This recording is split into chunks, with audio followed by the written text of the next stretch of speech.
Assalamualaikum warahmatullahi wabarakatuh. Halo smart people, kembali lagi di RMTV.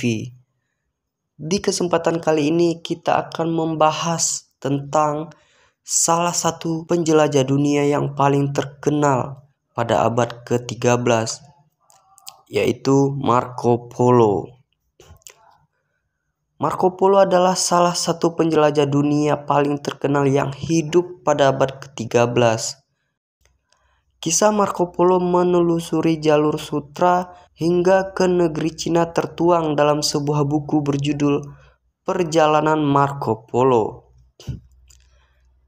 Dalam buku tersebut diceritakan bahwa ia bersama ayah dan pamannya melakukan perjalanan dari Eropa ke Asia antara 1271 sampai 1295. Marco Polo yang sempat tinggal di Cina selama 17 tahun menggambarkan tentang kebudayaan daerah timur yang maju. Selain itu, Marco Polo ternyata pernah singgah di Pulau Sumatera dan mengaku melihat makhluk mitologi berwujud kuda bertanduk satu atau unicorn. Marco Polo lahir di Venesia, Italia pada 1254. Ia adalah putra dari pedagang yang kaya. Kendati demikian, ia baru memiliki kesempatan untuk bertemu dengan sang ayah Niccolo ketika berusia 15 tahun. Pasalnya, sang ayah dan pamannya Mafio Polo adalah pedagang permata yang menghabiskan sebagian besar waktunya di Konstantinopel.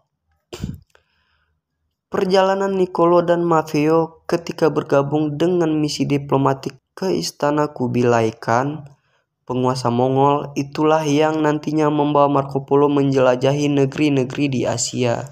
Marco Polo memulai penjelajahan dunia pada 1271 ketika ia berusia 17 tahun. Pada 1271, Niccolo dan Mafio berangkat ke Cina melalui Timur Tengah, khususnya Turki dan Iran.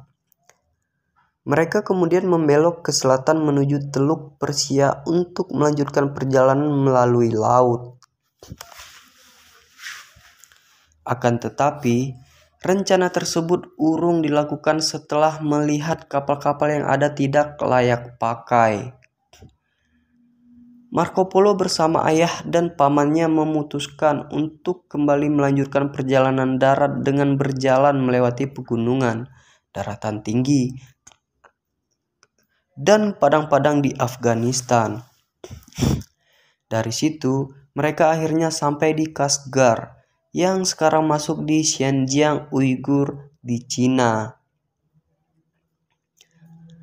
Perjalanan dilanjutkan melalui gurun Gobi dan sampailah mereka di Kambaluk, sekarang Beijing. Lama perjalanan mereka menuju Cina diperkirakan sekitar 3,5 tahun. Karena cuaca yang tidak menentu dan Marco Polo sering sakit. Hubungan keluarga Polo dengan Kubilai Khan sangatlah baik.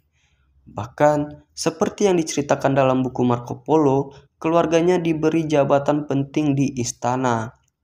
Saat tiba di Sanadu, istana Kubilai Khan, Marco Polo begitu terpesona dengan arsitektur marmernya yang megah. Marco Polo juga menjelaskan bahwa di kerajaan Khan terdapat banyak kota metropolitan yang tidak ternilai harganya. Ia bahkan mengatakan bahwa timur ternyata lebih maju daripada barat. Tulisan Marco Polo juga menjadi satu-satunya tulisan Eropa yang menjelaskan tentang negeri Jepang pada waktu itu. Meskipun ceritanya sangat singkat, ia menyebut pada masa itu Jepang sangat kaya hingga membuat Kubilai Khan ingin menyerbunya. Selama tinggal di Cina, Marco Polo banyak mempelajari budaya setempat dan akhirnya menguasai 4 bahasa. Dalam perjalanannya, Kubilai Khan mengutus Marco Polo ke daerah-daerah yang belum pernah dijelajahi oleh orang Eropa, seperti Myanmar, India, dan Tibet. Marco Polo kemudian diangkat menjadi gubernur dan akhirnya sebagai duta besar. Setelah menghabiskan 17 tahun di Cina, Marco Polo memutuskan untuk kembali ke Venesia. Hal ini sebenarnya tidak disetujui oleh Kubilai Khan yang terlanjur banyak bergantung padanya.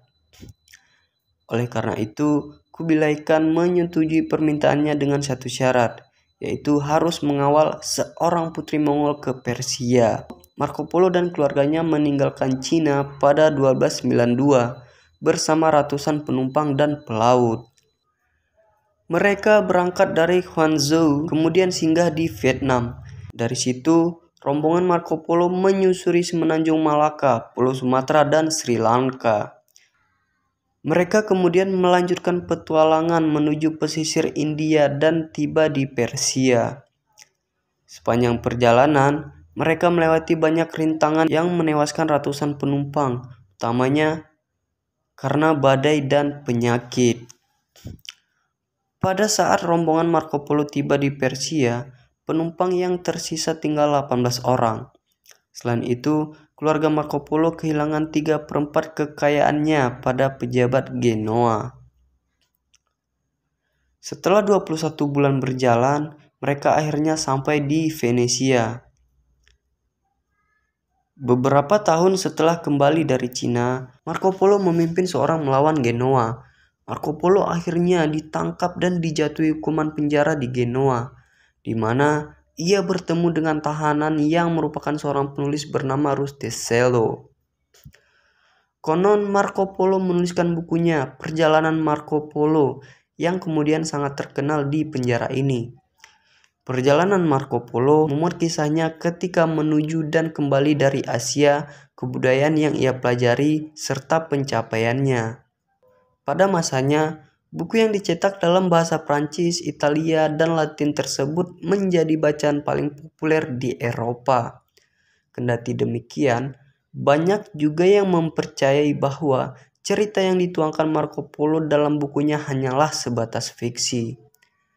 Dari bukunya, diketahui bahwa Marco Polo pernah singgah di Indonesia, lebih tepatnya ke Pulau Sumatera dan Jawa, dalam perjalanannya kembali ke Eropa.